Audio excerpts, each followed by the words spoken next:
Okay, and it looks like we're just about at 2 o'clock, so it's about time to start the presentation. So hello everyone, my name is Joshua Smith.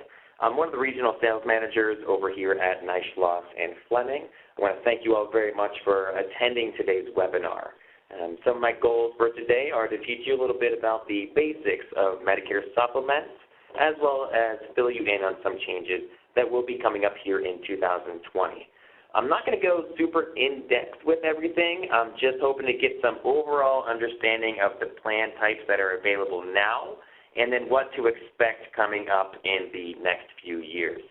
We are planning on doing a more in-depth Medicare supplement webinar down the road within the next month and a half or so, so stay tuned for more.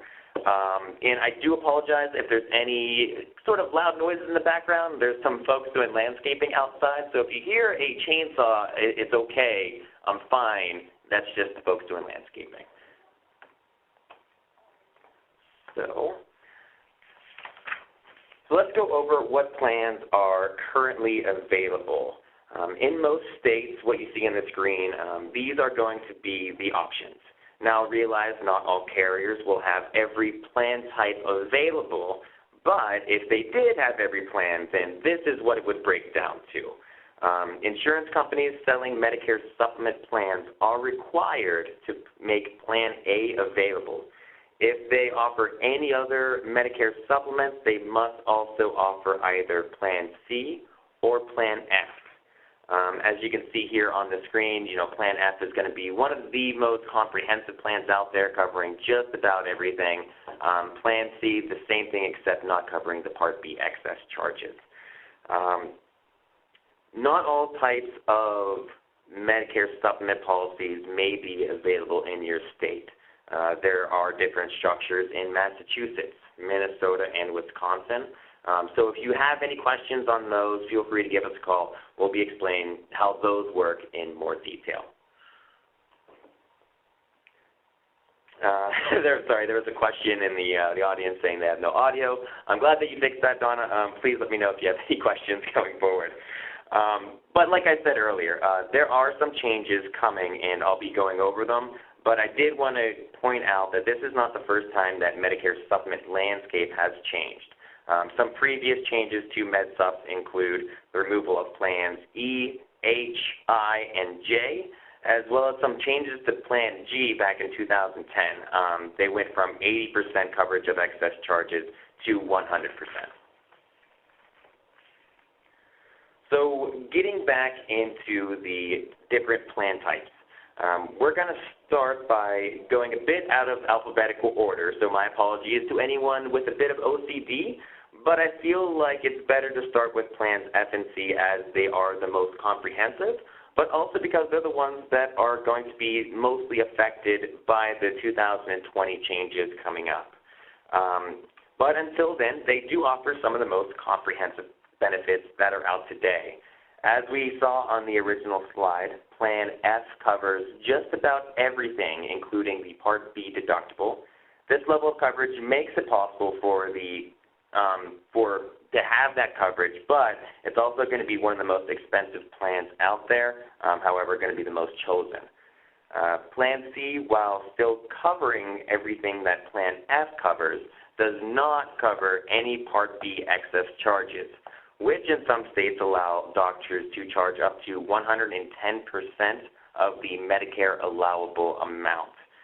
States that do not permit these excess charges include Connecticut, Maine, Minnesota, New York, Ohio, Pennsylvania, Rhode Island, and Vermont.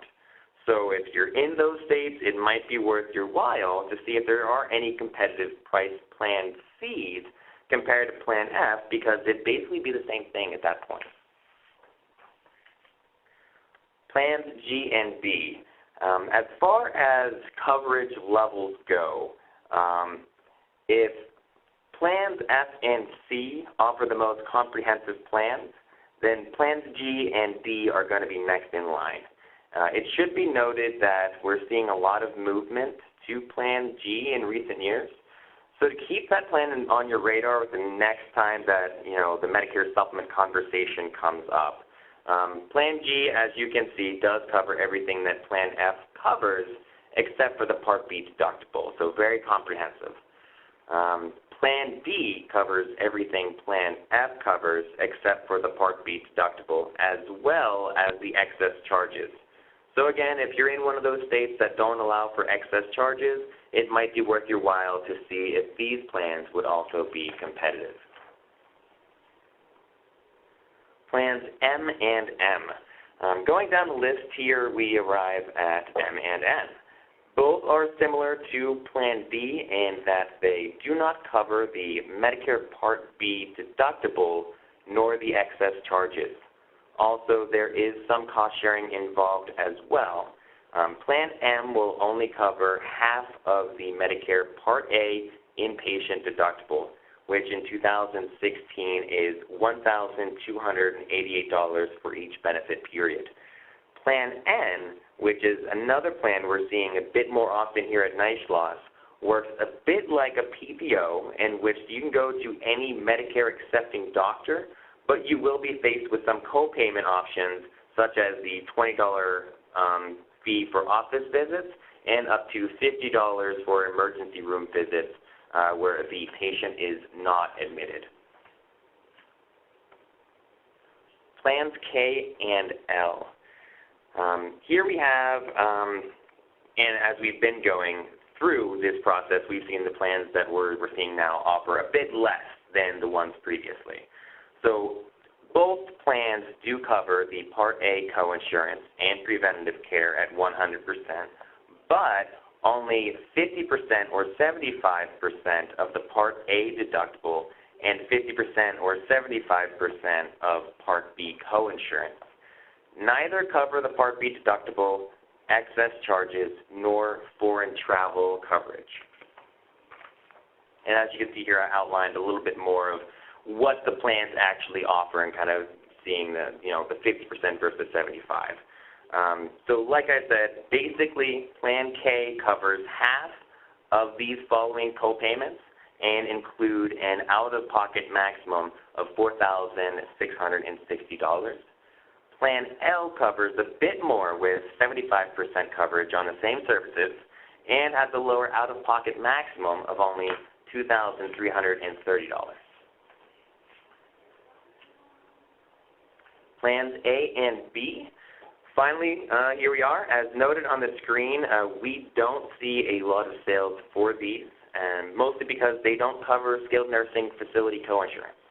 The biggest difference between these plans will be that the Plan B covers the Part B coinsurance and the Part A deductible. So as for just a general outline of what we have here today, that kind of covers the MedSupp market as it is now. But now we're going to take a little bit of an in-depth look at what's happening in 2020.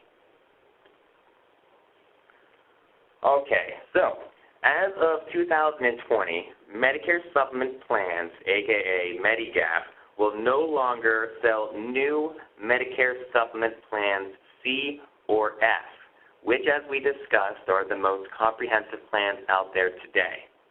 Congress has decided that the new Medicare supplement plans, starting January 1st, 2020, will no longer be allowed to cover the Part B deductible.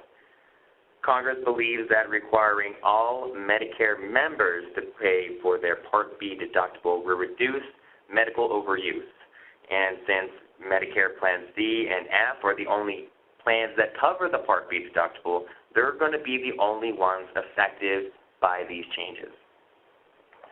Basically, Congress's solution to fix the Medicare formula that is basically threatening payments to doctors every year.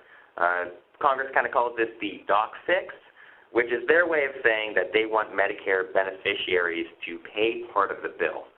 Basically, there's a lot of people going to the doctor right now when they don't need to, and having enrollees be responsible for the Part B deductible may prevent the unneeded visits to the doctor.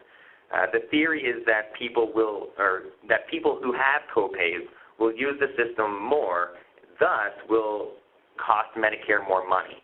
So even though the Medigap plan is paying for what Medicare doesn't pay, the overall charges are more because people see too many doctors, get too many tests, etc.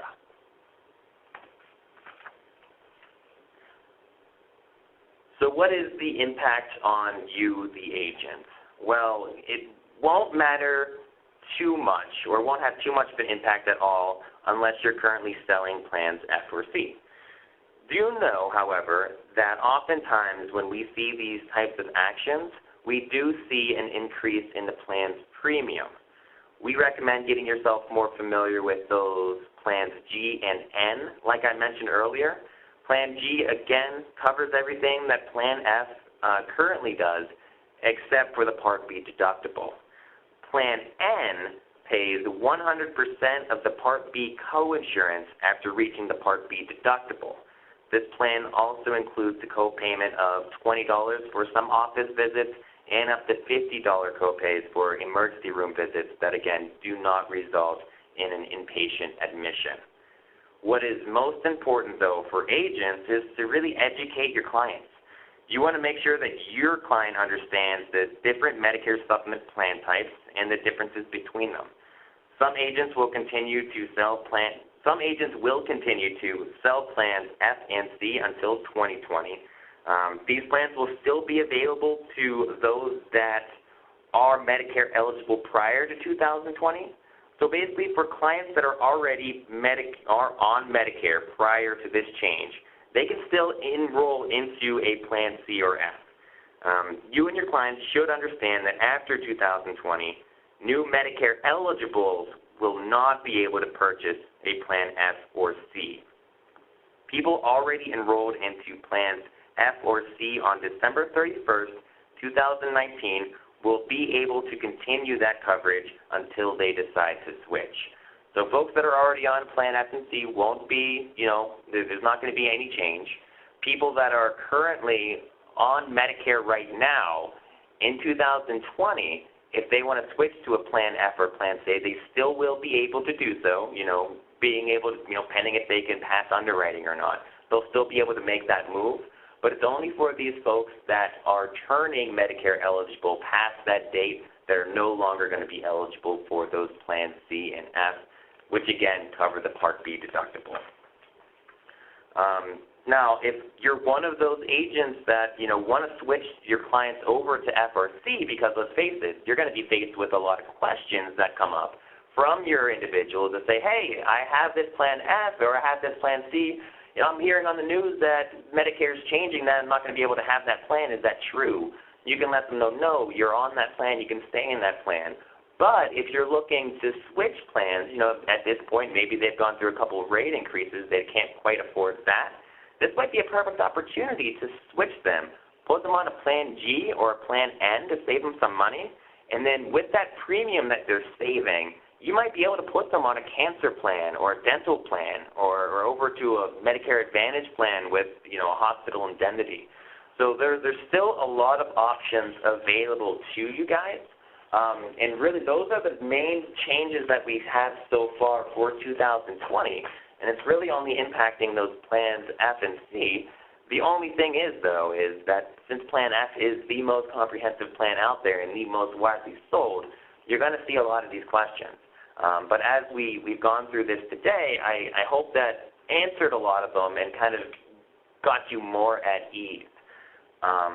That's really all I have today. Like I said, that was quick. That's how I like to do my presentations, give you all the information. I'd like to open this up to the questions that you guys might have out there in the chat. Feel free to ask away. But like I said, we are doing another one of these Medicare supplement overviews within the next month or so. And then we're just going to go over every specific plan, what they're going to be covering, and really the nooks and crannies beyond that. So I hope that helped. I hope that was a good learning experience for all of you. Like I mentioned before, if there's any questions, feel free to call us over here at Neischloss or ask me any questions in the chat. I'll stick around for a few minutes answering. And if there's anything else that I can do, just please let me know. Thanks again.